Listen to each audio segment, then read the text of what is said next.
لکم دینکم ولی دین۔ وقال اللہ تعالی فی مقام آخر فاذکرونی اذکرکم واشکروا لی ولا تکفرون۔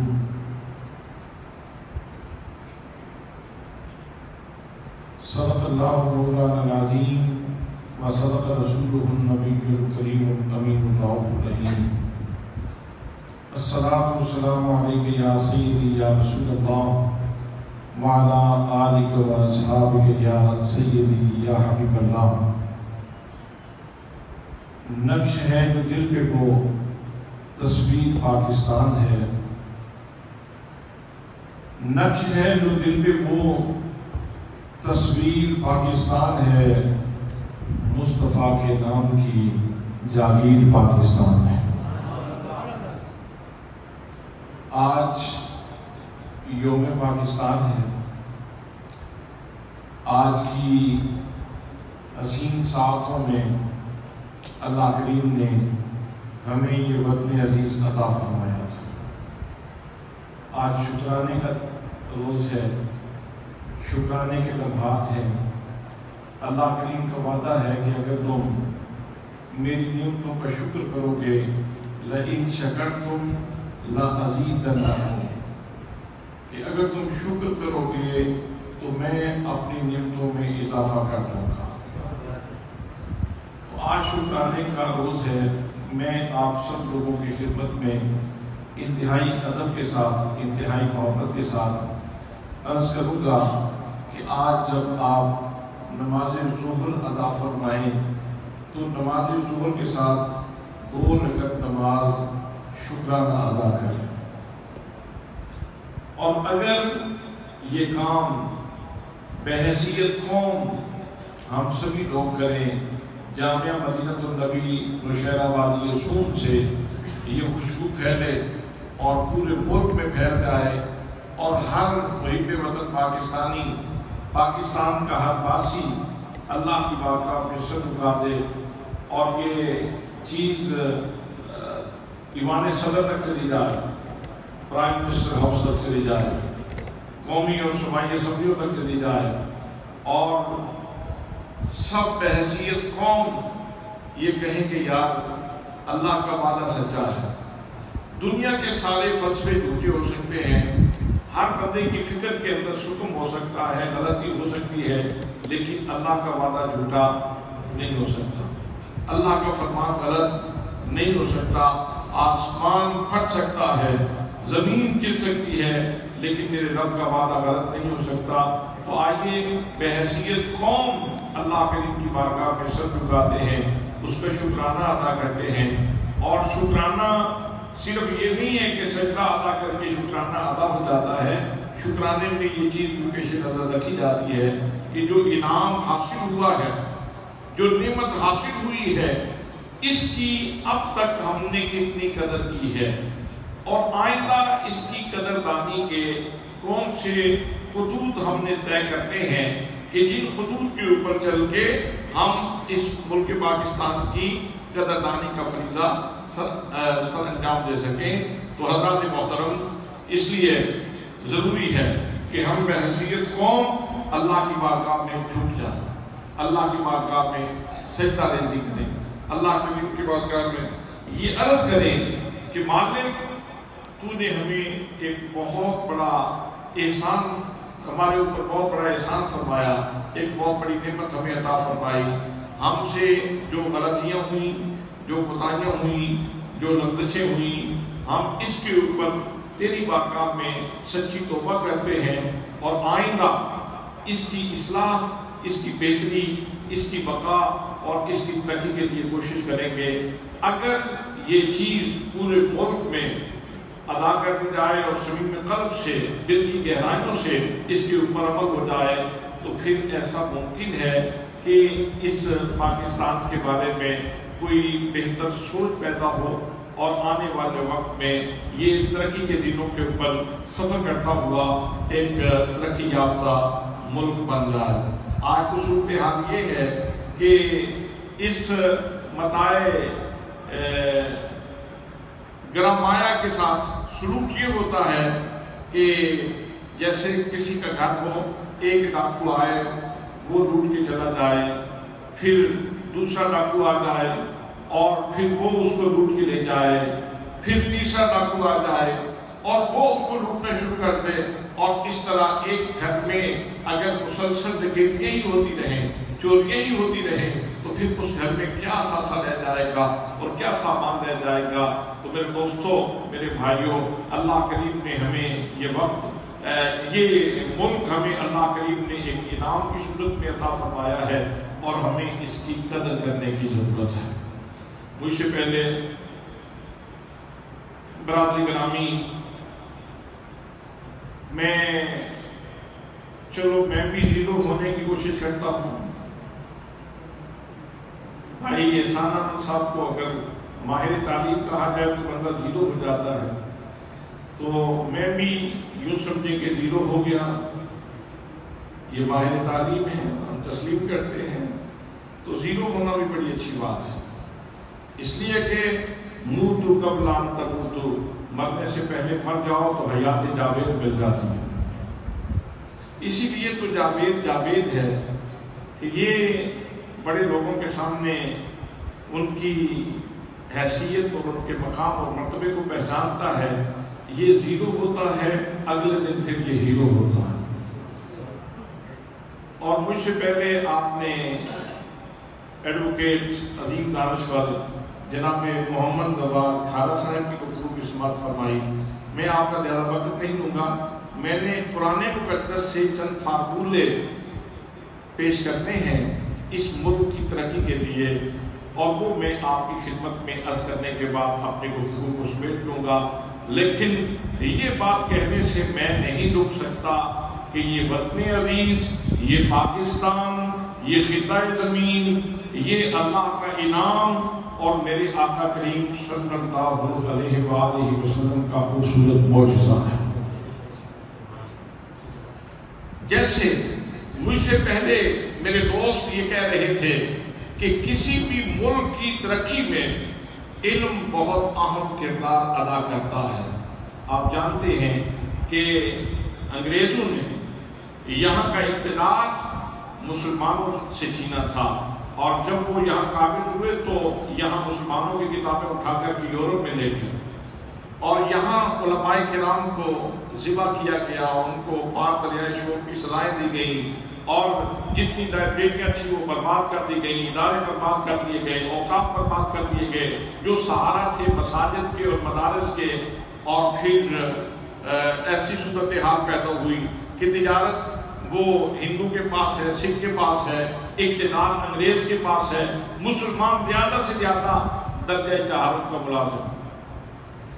اس وقت یہ صورت تھی کہ مسلمان اتنے کمزور تھے کہ مسجد میں چندہ نہیں دے سکتے تھے۔ پھر مسلمانوں نے ایک راہ نکالی کہ بچوں کو زیور علم سے آراستہ تو کرنا ہے، چلو ہم بہت زیادہ تعلیم نہیں دے سکتے، کم از کم قرآن مقدس تو ہمارے بچوں کو آنا چاہیے۔ تو پھر جو مسجد میں امام صاحب ہوتے وہ اللہ کے گھر میں ہوکا دیتے اور رات کو لوگوں کے گھروں سے روٹیاں مانگ کے لاتے اور اس طرح اپنا گزارا کرتے۔ مجھے یاد ہے کہ حضور سیدی ضیاء الحق رحمۃ اللہ تعالیٰ علیہ کی خدمت میں ایک بوڑھے سے امام وہ قریبی گاؤں سے تشریف لائے، تو حضور ضیاء الحق اٹھ کے کھڑے ہو گئے اور آپ نے ان کے نیچے مصلی بچھا دیا اور خود نیچے بیٹھ گئے۔ جب وہ چلے گئے، گفتگو تھوڑی سی انہوں نے کی، کوئی مسئلہ تھا ان کا، چلے گئے، تو خادم کہنے لگا حضور آپ کو معلوم ہے، آپ یہ سمجھے کہ شاید کوئی دور سے بندہ آیا ہے اور بڑا آنریبل شخصیت ہے، یہ تو فلاں گاؤں کی مسجد کے چھوٹے سے امام ہیں۔ آپ نے فرمایا مت آئندہ ایسا کہنا، یہ چھوٹا سا بندہ نہیں ہے، یہ وہ لوگ ہیں جنہوں نے اپنی عزت نفس کی قربانی دی، لوگوں سے روٹیاں مانگی، لیکن اللہ کے گھر میں اس کے نام کا ہوکا بلند کرتے رہے۔ یہ عظیم لوگ ہیں جو اپنی قوم کے سینوں میں قرآن اتارتے رہے۔ حضرات محترم، پھر جو صاحبان درد تھے انہوں نے سوچا کہ یہ سلسلے کب تک چلیں گے؟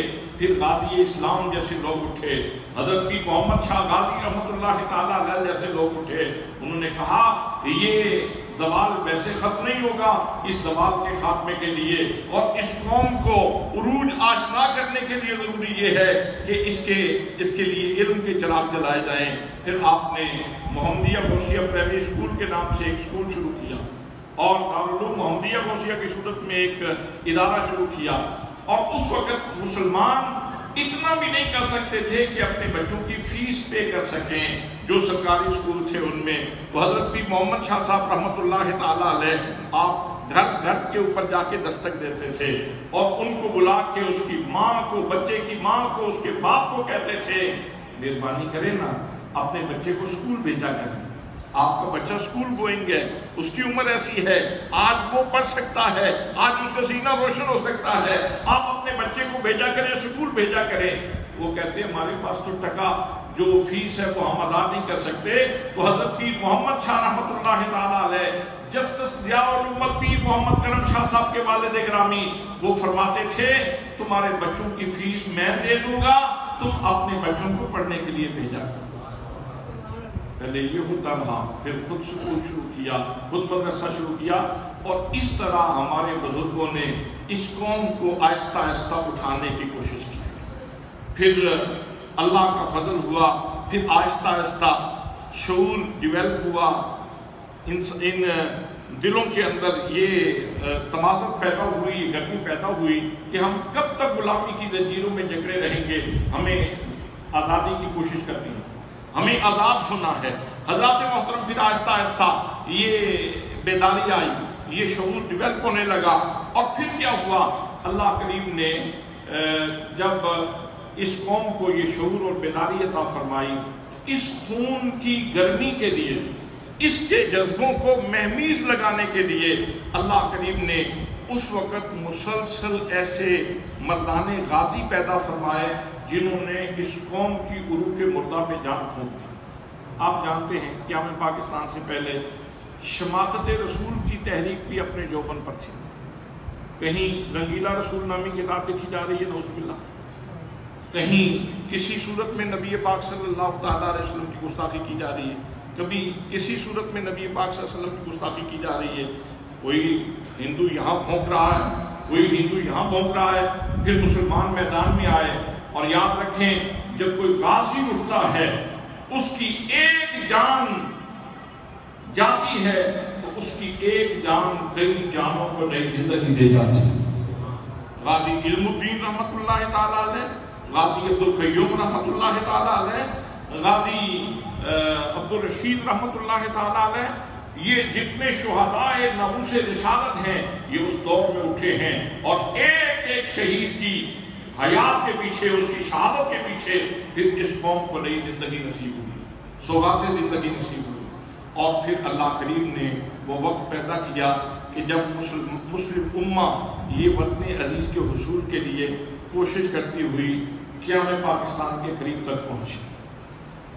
اب یہاں تحریک شروع کی اور قائد اعظم رحمۃ اللہ تعالیٰ علیہ چونکہ مذاکرات انگریز کے ساتھ، گفتگو انگریز کے ساتھ، سارے معاملات انگریز کے ساتھ کرنے تھے، تو اس کے لیے ضروری تھا کہ کوئی اچھا انگریزی بولنے والا بندہ ہو جو ان کی سازشوں کو سمجھے، جو ان کی وارداتوں کو سمجھے، جو ان کے معاملات کو سمجھے، جو ان کی چالوں کو سمجھے۔ تو اس کے لیے طے یہ پایا کہ قائد اعظم محمد علی جناح جو ہے وہ اس قوم کی قیادت کرے۔ حضرات محترم، چوٹالہ ضلع جہلم کے ایک محمد اشرف نامی شخصیت ہیں، وہ بیان کرتے ہیں کہ جب پاکستان بن چکا تھا تو میں اس وقت منگلہ ہائی اسکول میں پڑھتا تھا، تو ہمارے اسکول کے جو اساتذہ کرام تھے وہ جذبہ حب الوطنی بیدار کرنے کے لیے قائد اعظم رحمۃ اللہ تعالیٰ علیہ کے ساتھیوں کو بلاتے، تحریک کے ساتھیوں کو بلاتے اور ان سے لیکچر کرواتے تاکہ بچوں کے اندر حب الوطنی کا جذبہ پروان چڑھے۔ آج ضرورت اس بات کی ہے کہ ہمارے اسکولز میں، ہمارے کالجز میں، ہماری یونیورسٹیز میں، ہمارے تعلیمی اداروں میں بچوں کو یہ سوغات دی جائے تاکہ ان کے اندر حب الوطنی پیدا ہو۔ تو کہتے ہیں کہ ایک دفعہ ایک شخصیت تشریف لائے، ان کا نام تو مجھے یاد نہیں لیکن ان کی بات اب تک میرے ذہن کی تختی کے اوپر لکھی ہوئی ہے۔ وہ کہنے لگے کہ میں جب قائد اعظم یہاں آئے تو ان سے ملا، تو میں نے دیکھا کہ قائد اعظم گہری سوچ میں پڑے ہیں۔ میں نے پوچھا کہ کہ جناب آپ بہت گہری سوچ میں ہیں، تو فرمانے لگے آپ کو معلوم ہے کہ میں یہاں بر صغیر میں کیوں آیا ہوں؟ تو اس نے کہا جی نواب زادہ لیاقت علی خان صاحب آپ سے ملے لندن میں اور انہوں نے ریکویسٹ کی، اس لیے آپ آئے۔ علامہ اقبال نے آپ کو خطوط لکھے، اس لیے آپ آئے۔ بر صغیر کے لوگ آپ کے اوپر اعتماد کرتے ہیں، آپ کی صلاحیتوں پہ، اور آپ سے محبت کرتے ہیں، اس لیے آپ آئے۔ تو حضرت قائد اعظم رحمۃ اللہ تعالیٰ علیہ ارشاد فرماتے ہیں یہ تینوں باتیں ٹھیک ہیں، لیکن ہو سکتا ہے کہ ان تینوں چیزوں کے باوجود میں نہ آ سکتا۔ میرے آنے کی وجہ یہ ہے کہ میں لندن میں اپنے فلیٹ میں سویا ہوا تھا تو میری چارپائی ہلتی ہے، میں نے سمجھا زلزلہ ہے، میں اٹھ کے بیٹھا لیکن پھر لیٹ گیا۔ دوسری دفعہ پھر چارپائی ہلتی ہے، میں پھر زلزلہ ہی سمجھا۔ تیسری دفعہ پھر میری چارپائی ہلتی ہے تو میں اٹھ کے بیٹھ جاتا ہوں، اور میرے سامنے ایک سراپا حسن، سراپا جمال شخصیت موجود ہے، اور میرا کمرہ ان کی وجہ سے روشن ہے، اور میں انگریزی میں ان سے پوچھتا ہوں Who are you؟ آپ کون ہیں؟ تو مجھے جواب ملتا ہے I am your prophet محمد، میں تیرا نبی محمد مصطفیٰ ہوں۔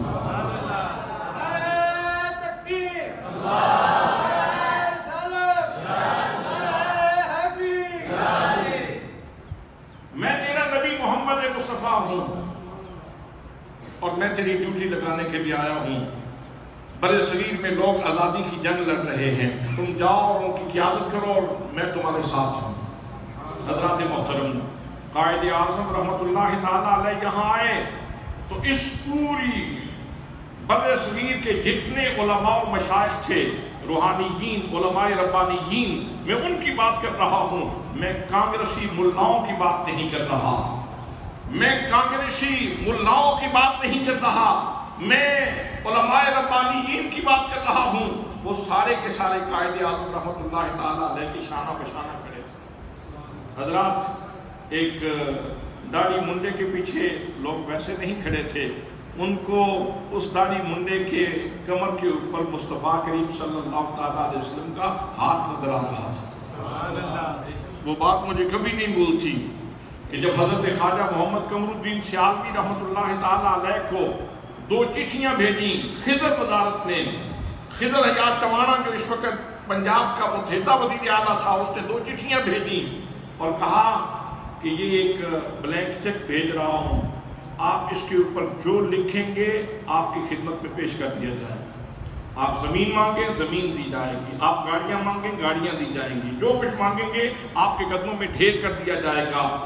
اور دوسری چٹھی میں لکھا تھا کہ اگر آپ نے ہمارے اس خط کی تکریم نہ کی اور اس کو درخور اعتنا نہ سمجھا، اس کو توجہ نہ دی، تو پھر یاد رکھیں آپ کا گھر آپ سے چھینا جا سکتا ہے، آپ کے بزرگوں کا دربار آپ سے چھینا جا سکتا ہے، اور آپ کی پراپرٹی آپ سے چھینی جا سکتی ہے، اور آپ کے اس پورے ادارے کو اور آپ کی خانقاہ کو برباد کیا جا سکتا ہے۔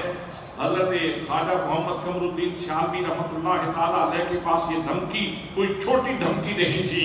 جب آپ نے یہ دونوں خط کھولے اور خط کھول کے پڑھے تو پڑھ کے انتہائی بے نیازی کے ساتھ آپ نے وہ دونوں خط آگ میں پھینک دیے اور فرمایا میری طرف سے خضر حیات ٹوانے کو یہ پیغام دے دو، میں روزانہ اللہ کے ناموں کا وظیفہ کرتا ہوں، ان ناموں میں، اللہ کے ناموں میں خضر حیات نامی کوئی نام نہیں ہے۔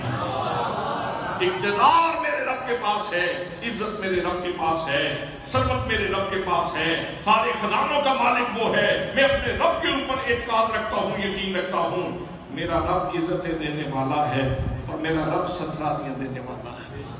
حضرات محترم، ہمارے مرشد گرامی کے والد گرامی حضرت غازی اسلام پیر محمد شاہ رحمۃ اللہ تعالیٰ علیہ نے آپ کا بڑا سادہ انداز تھا سمجھانے کا۔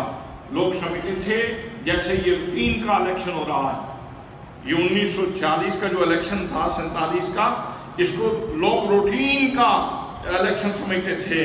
آپ نے فرمایا نہ لوگوں نہ، بات ایسی نہیں ہے۔ آپ زمین کے اوپر خط کھینچتے اور خط کھینچ کے آپ فرماتے یہ ایک طرف اسلام ہے اور دوسری طرف کفر ہے۔ یاد رکھو جس نے مسلم لیگ کو ووٹ نہ دیا وہ کفر کو ووٹ دینے والا۔ اور یہ جو کانگریسی ملا تھے یہ اس وقت پتہ کیا کہتے تھے؟ یہ کہتے تھے پاکستان کسی کنجری کا نام ہے۔ پاکستان تو پاکستان ہے، ہم پاکستان کی پے بھی نہیں بننے دیں گے۔ ان لوگوں نے کہا تھا، کانگریسی ملاؤں نے، حضرات محترم، تو اس وقت چورا شریف کے ایک بزرگ جن کا نام خواجہ محمد شفیع رحمت اللہ تعالیٰ علیہ ہے، انہوں نے سنی بنارس کانفرنس کے اندر کھڑے ہو کے کہا تھا کہ یہ لوگ تو کہتے ہیں کہ ہم پاکستان کی پے بھی نہیں بننے دیں گے، ٹھیک ہے تم کوشش کر لو، یہ کہتے ہیں ہم پاکستان کی پے نہیں بننے دیں گے، میں تو بارگاہ مصطفیٰ میں پاکستان کے بننے کی منظوری دے چکا ہوں۔ حضرات محترم، وہ قائد اعظم جو تقریر کرتے تھے تو انگلش میں کرتے تھے، لیکن لوگ گھنٹوں ان کے سامنے بیٹھ کے گھنٹوں ان کا انتظار کرتے تھے اور پھر ان کی گفتگو سنتے تھے۔ ایک بوڑھا بابا جو اسکول نہیں گیا، جس کو ABC نہیں آتی، جس کو انگلش نہیں آتی، وہ علامہ قائد اعظم رحمت اللہ تعالیٰ علیہ کی تقریر سن رہا ہے اور ساتھ رو رہا ہے، رقت آ رہی ہے، رو رہا ہے۔ کسی نے اس سے پوچھ لیا، بابا جی یہ معاملہ کیا ہے؟ کیا آپ کو انگریزی آتی ہے؟ اس نے کہا نہیں آتی۔ ABC آتی ہے؟ اس نے کہا نہیں آتی۔ سکول گئے ہو؟ اس نے کہا سکول میں نہیں گیا، مجھے ABC نہیں آتی۔ تو بابا جی جب سمجھ نہیں آ رہی تو پھر رو کیوں رہے ہو؟ تو اس نے کہا بیٹا مجھے ایک بات کی سمجھ ہے کہ میرا قائد جو بول رہا ہے سچ بول رہا ہے۔ بھائی احسان احمد صاحب کہہ رہے تھے کہ آج خانقاہوں سے پھر نکلنے کی ضرورت ہے۔ کوئی شک نہیں کہ خانقاہوں کے وہ نقشے نہیں رہے، کوئی شک نہیں کہ خانقاہوں میں وہ شراب طہور شاید اب اس طرح نہیں تقسیم ہو رہی جس طرح اس دور میں تقسیم ہوتی تھی، لیکن اس بات میں بھی کوئی شک نہیں کہ آج کوئی قائد اعظم بھی تو نہیں، آج کوئی قائد اعظم بھی تو نہیں ہے۔ کوئی قائد اعظم ہو، کوئی صدا لگانے والا ہو، کوئی قیادت کرنے والا ہو تو اس کے پیچھے قوم کھڑی ہو۔ آج مصیبت تو یہ ہے کہ آج قائدین کی محتاج ہے اور قیادت کا بحران۔ حضرت واصف علی واصف نے کہا تھا کہ جب قائدین کی کثرت ہو جاتی ہے تو قیادت کا بحران پیدا ہو جاتا ہے۔ آج سوء ظنی یعنی بدظنی کی کثرت ہے اور حسن ظن کا فقدان ہے۔ ہر بندہ دوسرے کے بارے میں سوء ظن کا شکار ہے۔ ضرورت تو اس بات کی ہے کہ یہ قوم یکسو ہو، کسی ایک نقطے پہ اکٹھی ہو، کسی ایک بندے کو، اللہ کے بندے کو اپنا قائد تسلیم کیا جائے اور اس کے پیچھے یہ قوم کھڑی ہو، تو پھر یہ شب جو ہے یہ سہل آشنا ہو سکتی ہے۔ اگر ایسا نہ ہو تو پھر بہت مشکل ہے۔ حضرات محترم، پاکستان یہ اللہ کا انعام ہے اور یہ میرے آقا کا معجزہ ہے۔ اشفاق احمد صاحب کی ایک بات سنا کے میں اپنے اصل موضوع کی طرف آتا ہوں۔ اشفاق صاحب کہتے ہیں کہ میں ایک شادی میں گیا، وہاں ایک اللہ لوگ انسان آئے ہوئے تھے، اللہ کا بندہ ایک فقیر، تو اس کو پتہ چلا کہ اشفاق احمد آیا ہوا ہے جو ٹی وی پہ لوگوں سے باتیں کرتا، تو مجھے بلا لیا انہوں نے۔ کہتے ہیں سردیوں کا موسم تھا اور میرے گلے میں رومال تھا، تو اشفاق احمد نے وہ رومال پکڑ لیا اور مجھے بار بار جھٹکے دے کے کہتا تھا اشفاق احمد۔ وہ اشفاق صاحب کہتے ہیں کہ وہ بابا جی مجھے جھٹکے دے دے کے کہتے تھے اشفاق احمد بیٹا اپنی قوم سے کہو پاکستان کی قدر کرو، بیٹا اپنی قوم سے کہو پاکستان کی قدر کرو۔ یہ پاکستان جو ہے نا یہ حضرت صالح علیہ السلام کی اونٹنی کی طرح ہے، جنہوں نے حضرت صالح علیہ السلام کی اونٹنی کی کونچیں کاٹی تھی وہ برباد ہو گئے، جو پاکستان کے بارے میں برا سوچے گا وہ بھی برباد ہو جائے گا۔ حضرات محترم، اگر یہ معجزہ نہ ہوتا تو آج تک ٹھہرا ہوا نہ ہوتا، یہ میرے آقا کریم صلی اللہ علیہ وسلم کا معجزہ ہے۔ میں درخواست کرتا ہوں صدر پاکستان سے، میں درخواست کرتا ہوں وزیر اعظم پاکستان سے، میں درخواست کرتا ہوں قومی اسمبلی میں بیٹھنے والے لوگوں سے، میں درخواست کرتا ہوں صوبائی اسمبلی میں بیٹھنے والے لوگوں سے، میں درخواست کرتا ہوں اس ملک کی عدلیہ سے، میں درخواست کرتا ہوں اس ملک کی مقننہ سے، خدا کے لیے میرے نبی کے اس معجزے کے ساتھ بدسلوکی نہ کرو، میرے نبی کے اس معجزے کے ساتھ بدسلوکی نہ کرو۔ اگر تم اس کی قدر کرو گے زمانہ تمہاری قدر کرے گا، اور جو پاکستان کے بارے میں برا سوچتا ہے سزا ضرور بھگتتا ہے۔ حضرات محترم، نقش ہے جو دل پہ وہ تصویر پاکستان ہے،